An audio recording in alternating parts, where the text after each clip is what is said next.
Think you're not creative? Perfect. That means you're not trying too hard.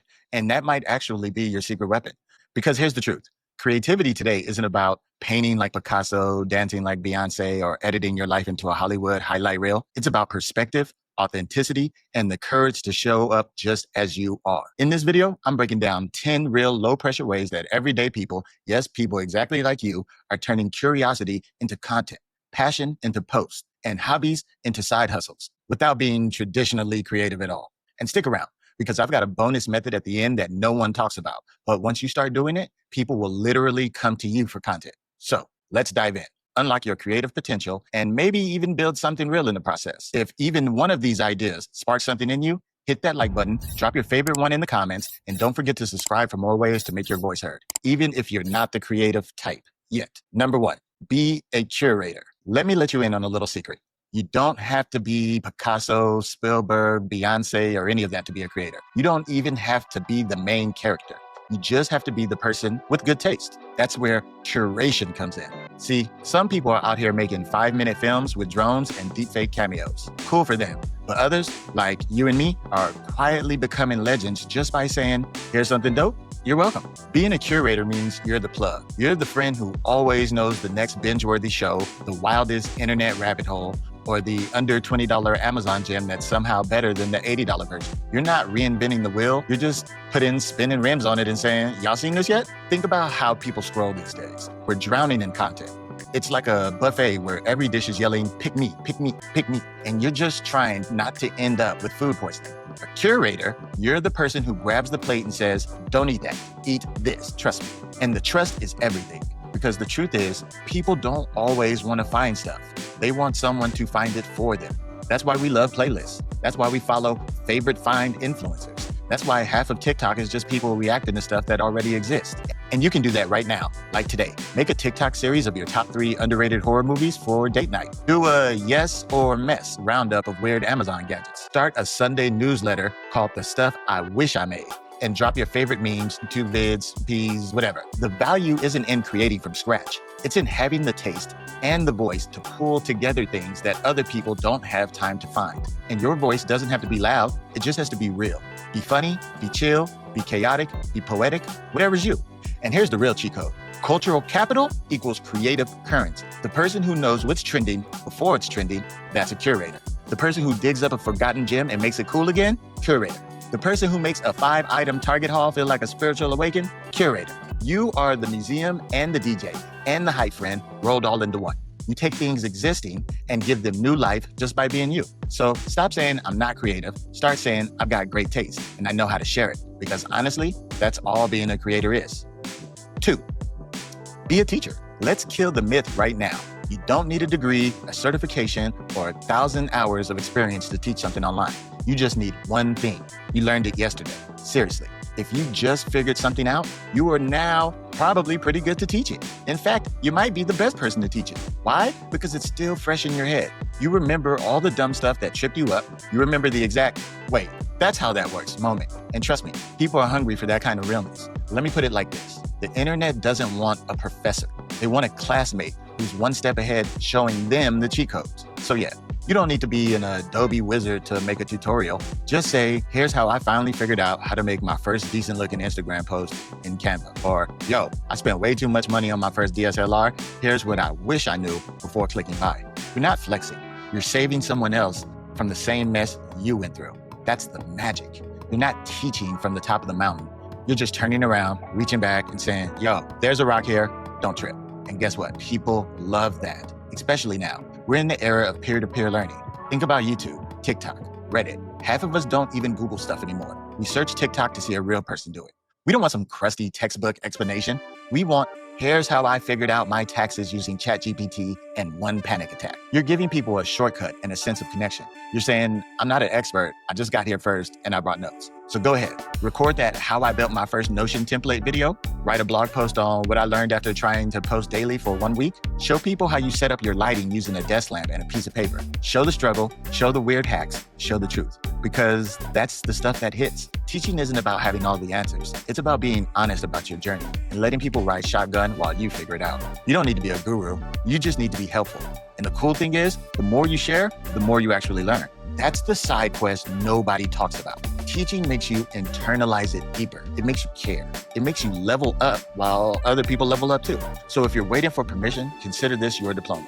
You learned a thing, now teach the thing. Number 3, be a host. Not everybody wants to be the star of the show. Some people would rather hold the mic and be on the stage. And that's okay, because here's the truth. You don't have to be the main character to make the content. You can be the host. Now, I know what you're thinking, but I'm loud. I'm not famous. I'm not good on camera. Cool, doesn't even matter. Being a host isn't about stealing the spotlight. It's about aiming it. Think about it like this. Oprah doesn't sing. Johnny Carson doesn't dance. Joe Rogan doesn't do much of anything except ask questions and wear tight shirts. But they hosted their way to the top. Being a great host means knowing how to vibe check a room, ask smart or hilarious questions, and make other people feel like their story matters. And that's a skill you can start building today. Even if you don't know any celebrities or influencers, start with your friends. You'd be surprised how many people around you have wild stories, niche obsessions, or weird little side hustles that deserve to be heard. Get a friend who breeds axolotls, interview them. Know someone who makes money flipping garage sale finds? Boom, that's episode 1. You don't even need a fancy podcast studio. We're talking Zoom interviews, IG lives, Riverside, a mic from Amazon in a quiet corner of your room. Keep it simple, keep it scrappy, keep it real. What matters is your energy.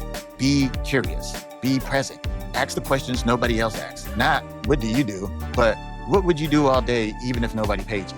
Not, tell me about your job, but what is the weirdest thing that's ever happened to you at work? That's how you pull out the gold. You're the glue, the guide, the one creating space for cool conversations people actually want to hear. Yet, you get to build a platform, invite interesting people into it, and share their magic with your audience. And here's the kicker. You grow with every guest. Every person you talk to expands your worldview, connects you to their audience, and adds new flavor to your content. It's like networking, storytelling, and content creation had a baby, and that baby's a star. Best part? You don't need all the answers. You just need good questions and the confidence to press record. So if you ever thought, I'm not a creator, I'm just the one who introduces my friends to each other at parties. Congrats, that's a host. You already got the sauce, now serve it up. Number 4, be a documentarian. Here's the truth. No one wants to say out loud. You don't have to teach, you don't have to perform. You don't even have to be good at anything. You just have to press record while you try. That's the magic of being a documentarian.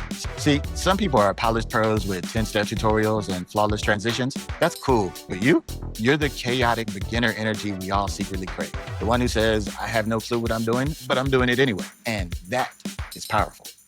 Because let's be real, watching someone try is way more relatable than watching someone flex. It's the difference between seeing a Michelin chef fillet a fish and watching your homeboy almost burn his kitchen down learning how to boil eggs. We root for the struggle. We see ourselves in the mess. Being a documentarian is about showing up, showing your process, and showing your progress, not perfection. It's, here's my first week learning to DJ, and I accidentally blew my speakers. It's trying to run a mile without dying, day 1. It's me baking bread for the first time because TikTok said it would be healing. Spoiler, it wasn't. You don't need expertise. You need honesty. And maybe a little chaos. Just pick something new you're curious about. Could be small, learning to do a backflip at 39, trying every boba flavor at your local tea shop, finally figuring out how to invest $5 without accidentally buying Dogecoin again. Don't ask. Doesn't matter what it is. Just be real about it. Let people watch you figure it out in real time. The wins, the fails, the awkward silences, because that's where the story is. That's the content people stick around for. That's the stuff that builds connection. Think of it like a time capsule. You're capturing your growth as it happens. You're creating recipes that say, I started here and look where I ended up. And here's the bonus. When you document, you automatically become a creator without ever having to create in the traditional sense. You're just showing life as it unfolds. But the way you frame it, the way you tell it, that's what makes it art. See, if you've been waiting to get better before you start making content, flip it. Start now because you're not good yet. That's the hook. That's the story. That's the gold. And if you're worried no one will care, don't be. Someone out there is looking for proof that it's okay to be a beginner, that they're not alone. Their starting ugly is better than never starting at all. So yeah, be a documentarian. Share the mess, share the milestones, show your recipes, and let people grow with you because your authenticity is the superpower. And trust me, we need more of that. 5, be a collector. Listen, if you've got a thing, like a real thing you geek out over, then congratulations. You're already sitting on a gold mine of content. Because collectors, we don't just collect stuff, we collect stories. We collect dopamine. We collect personality in physical form. Whether it's Hot Wheels, horror VHS tapes, vintage teas, rare Pokemon cards, weird coffee mugs shaped like animals, or discounted lip gloss from 2007. If it lights you up, that's content. People love watching someone show off their obsession, especially when it's niche. personal, or a little bit unhinged. It sparks curiosity. It invites nostalgia, and it taps into something real. And here's the kicker. You don't have to be an expert collector. You just have to be passionate. Pull out your favorite items and tell us the story. I found this random thrift store in Chattanooga next to a haunted porcelain doll. This one, I traded my rare Charizard for it in 8th grade and still regret it. But also, no. That's the kind of stuff people eat up. That's not just content, it's character development. Make a series. Mug of the day. What's in the box Wednesdays. The sneaker that got away. Do unboxings, hauls, top 5s. Even if these items could talk skits. Get creative, get weird, but most importantly, get personal. Because being a collector means you see value where other people might not. And when you share that, your audience starts to see it too. You're inviting people into your world one item at a time.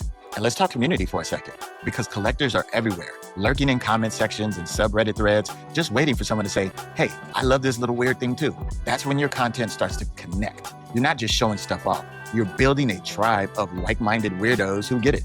And guess what? Your passion is contagious. Even if someone doesn't care about enamel pins or retro cereal boxes, they'll still watch you talk about it because the way your eyes light up makes them remember what they love. So yeah, be a collector. Be obsessed, be a little over the top. Show us your shelf, your stash, your grails, your regrets, all of it. Because one person's random thing is another person's rabbit hole. And if you're the one holding the key, we're following. 6, be a narrator. Let's get one thing clear real quick. You don't have to show your face to show your creativity. In fact, some of the best content creators out here are just voices in the dark. Funny, wise, chaotic, soothing, or slightly unhinged voices that make you stop scrolling and think, wait, what did I just watch? That's the power of being a narrator. If being on camera gives you hives or you just don't feel like rearranging your whole living room to shoot in good lighting, skip it. You can build a whole content empire just by using your voice. Narrators are the puppet masters of the internet. They're the ones telling the story behind the meme. They're the sarcastic voiceover on that cat video. They're the POV, you just found out your Uber driver is your childhood dentist audio that has 2 million plays on TikTok. That could be you. Start small. Do a voiceover of a viral video.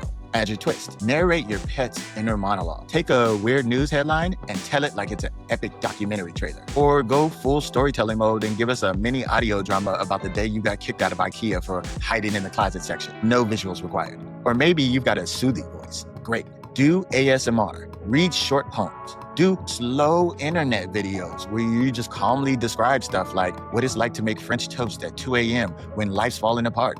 People love that. That's comfort content. That's creator gold. And here's the wild part. Your voice doesn't even have to be yours. Don't like the sound of your own voice? Cool. Use AI voice tools, text-to-speech, or collaborate with friends who have cool voices. It's 2025. You've got options.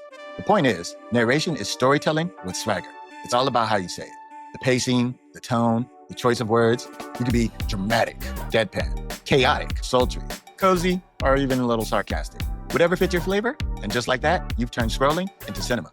The internet needs more narrators. People who can guide us through the noise. People who can add meaning, humor, or emotion to random chaos. People who can take a video of a duck crossing the street and turn it into a spiritual metaphor about adulthood. So, if you've got something to say, but not necessarily something to show, congrats. You're already a creator. You're already a narrator. You're already the voice someone out there is waiting to hear.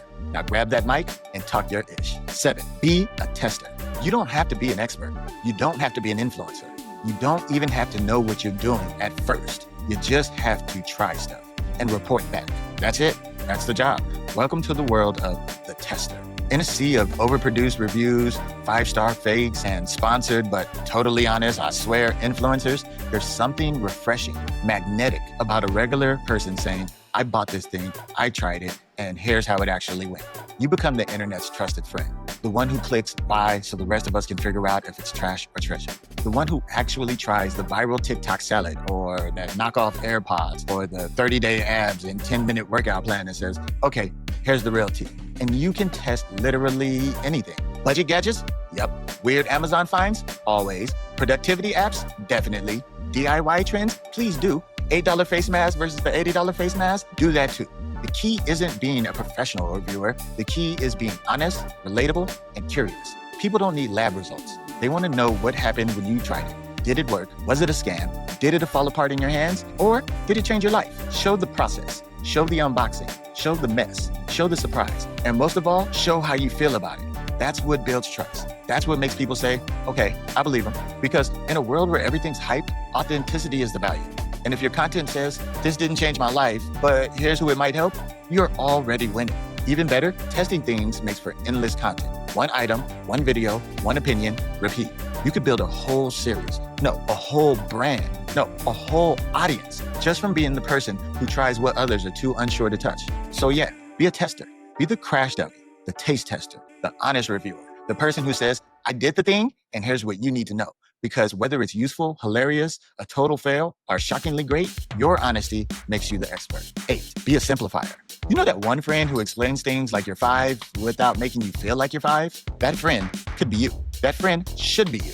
Because in a world drowning in jargon, think pieces, and 40-minute explainers with 3-minute ad breaks, the simplifier is the hero. Simplifiers are the translators of the internet. They take the complicated, the confusing, the chaotic, and they turn it into something that makes you say, oh, okay, that actually makes sense now. That's a superpower, no cape required. You don't have to be an expert. You just have to get it enough to break it down clearly. Think of yourself as the person who reads the article, so we don't have to. You watch the finance YouTuber and say, all right, here's what he's really saying, but in plain English and without the stock market cosplay. Imagine explaining AI like it's a blender, or Web3 like a sketchy neighborhood you're still kind of curious about, or NFTs as Pokemon cards for dudes who don't shower. You're not dumbing things down. You're smartening them up in ways that feel real. You can simplify anything. Politics, celebrity drama, why your iPhone keeps asking if you want to connect to a random Bluetooth speaker at Target. Just make it short, make it clear, maybe make it funny. Think TikTok explainers, carousel posts, wait, what does this mean, YouTube shorts? Or even casual reaction style videos. You don't have to be the authority. You just have to be relatable and real. And here's the secret. People are overwhelmed. Everyone's pretending they're keeping up with tech, money, and trends, but most of us are one buzzword away from screaming into a pillow. That's where you come in. Your power isn't in knowing everything. It's in cutting through the noise. You're the person who makes other people feel smart. You're the one who says, let me explain it like we're in the group chat and don't have time for nonsense. And that builds trust. That builds an audience. That builds loyalty. Because people remember the person who helped them understand something they were too embarrassed to Google. So yeah, be a simplifier. Be the reason someone says, dang, I never thought of it like that. And I do now. Because in a complicated world, clarity is content, and you've got the voice for it. Number 9, be a commentator. If you've ever yelled at your screen during a game, ranted in a group chat about a weird trend, or hit send on a spicy take with 0 regrets, congratulations, you're already a commentator. And see, in the creator world, commentary is content. See, you don't need to be a reporter. You don't need to be neutral. And you definitely don't need to just let people enjoy things. If you've got a thought, a feeling, or a full-on monologue bursting out of your chest, the internet is built on opinions. And yours might be the one people actually vibe with. So pick your lane. Are you the unfiltered pop culture critic? The unapologetic sports junkie? The retro gaming nerd who defends the Dreamcast like it's a sacred artifact? Or are you the parent who's side-eyeing gentle parenting videos while your kid is scaling the fridge like he's Spider-Man? Whatever fires you up, talk about it loudly, passionately, and honestly. That's what makes people care. Because you're not regurgitating news. You're breaking it down with your lens, your logic, your life experience. And here's the twist. You don't have to be right. You just have to be real. Quick takes, perfect for TikTok and Reels. Deep dives, YouTube commentary gold. Casual chaos with nuance? That's podcast fuel, baby. You can stitch a viral video and say, okay, but here's what no one's talking about. Or do a running commentary over a wild sports clip, parenting fail, or red carpet moment. Add your voice to the conversation and start one if no one else is saying what you're thinking. Because that's what makes commentary so powerful. You give people permission to have an opinion. You make them feel seen. When they agree or not, you're helping them think. And if you can spark a combo in the comments, stir up a little friendly debate, or make someone laugh while yelling, exactly this, at their phone, you're winning. And guess what? In a world where everyone is safe and posting content that sounds like it was written by a toaster, your voice cuts through. That honesty, that edge, that energy, that's what gets people to follow you, binge your content, and come back for more. So yeah, be a commentator, be opinionated, be petty if you must, be passionate, insightful, hilarious, or blunt. But most of all, be you, because your perspective isn't just valid, it's valuable. 10, be an experimenter. If you've ever looked at a TikTok hack and thought, there's no way that actually works, right? Or heard some productivity guru say, wake up at 5 a.m., journal, run 6 miles, and meditate for clarity, and your gut said, but your face said, try again, then you, my friend, are already an experimenter. And being an experimenter, that's premium content. Why? Because people love watching someone try things they're too lazy, too skeptical, or too scared to try themselves. You are the human guinea pig we didn't know we needed. You're doing the thing so we don't have to. you are testing the myth, chasing the trend, and possibly setting your kitchen on fire, all in the name of truth. That's called service. You don't need a lab coat or a master's degree. Just pick something you're curious about and run with it. Can you actually meal prep all of your lunches in under 30 minutes? What happens if I follow a YouTuber's 7-day become a millionaire morning routine with zero context? Can you survive on only gas station snacks for 24 hours without emotionally breaking down? That's content gold. I might do that. And here's the best part. It doesn't have to work. In fact, it's better when it doesn't. The beauty of being an experimenter is that journey is the entertainment. The uncertainty, the surprise wins, the epic fails, the awkward, the honest, well, we're doing this energy. That's what people relate to. You're not here to preach. You're here to play, to poke holes in popular advice, to test weird theories. Ask, what if I actually did the thing everyone on Instagram is pretending to do? It's the ultimate reality check. No filters, no fluff, just real life trial and error with a little flair. And this works everywhere. YouTube, perfect for long form experiment diaries. TikTok, great for day-by-day updates or shocking results. Instagram, before and after posts with chaotic energy in the captions. Podcast, talk through what went right and what went wrong. Plus, experimenting makes you interesting by default. You're constantly learning, trying, evolving, and taking people with you. So if you've ever thought, what would happen if I tried this weird little idea out loud in public? The answer is, you'd make content. And you'd probably gain a following of curious, slightly chaotic people just like you. So yeah, be an experimenter. And as promised, if you stuck around here to the end, here's the bonus. Be a human. Yes, that's a superpower now. Let's get real for a second. In a world where AI is writing essays, editing videos, generating art, answering emails, and probably flirting with your situationship on Tinder, the most valuable thing you can be online is, drumroll please, a human. Yeah, that messy, imperfect, opinion-having, typo-making, vibe-shifting human energy, that's your X factor, baby. That's what the algorithm can't fake. See, AI can remix a million ideas, but it can't recreate your lived experience. It can mimic your tone, but it can't feel the way you do about growing up on a Saturday morning cartoons, or what it meant when you finally paid off that last credit card, or how it felt to get rejected and then still keep going. People don't just want polished anymore. They want personal. They don't want creators who sound like copy-paste bots. They want someone who says, yo, I'm figuring this out in real time just like the rest of you. They want stumbles, laughs, raw moments, and just honest takes. That's the content that hits. That's what builds trust. So show your humanity. Show your behind the scenes. Let them see you awkward, excited, frustrated, joyful. Show the process, not just the product. Share your doubts. Share your weird. Share your real opinions, even if they're unpopular. Let people connect with you behind the content, because that's what builds a loyal community, not just followers. And here's the best part. You don't need to outwork the machines. You just need to out-human them. So laugh a little louder, leave the occasional in, mess up, keep it in, write your own captions, make eye contact, even if it's just through the camera lens. Because in the age of AI perfection, realness is rebellion. And your authenticity, it's not a flaw, it's a flex. So yeah, be a human, because algorithms don't build communities, people do. And you're exactly who someone's been waiting to find. So becoming a creator isn't about having genius level talent or studio perfect content. It's about showing up with curiosity, consistency, and the guts to say, here's how I see the world. You don't need permission. You don't need perfection. You just need to start messy, honest, and you. So if something in this video sparked an idea, made you feel seen, or gave you that tiny push to finally hit record, don't let it fade. Subscribe, drop a comment with the creator path that excites you the most, and share this with a friend who needs to hear it too. We're building a new kind of creative culture, one where passion beats polish and real beats perfect. So go on, make something, say something, try something. Your story's already powerful. Let's help the world hear it.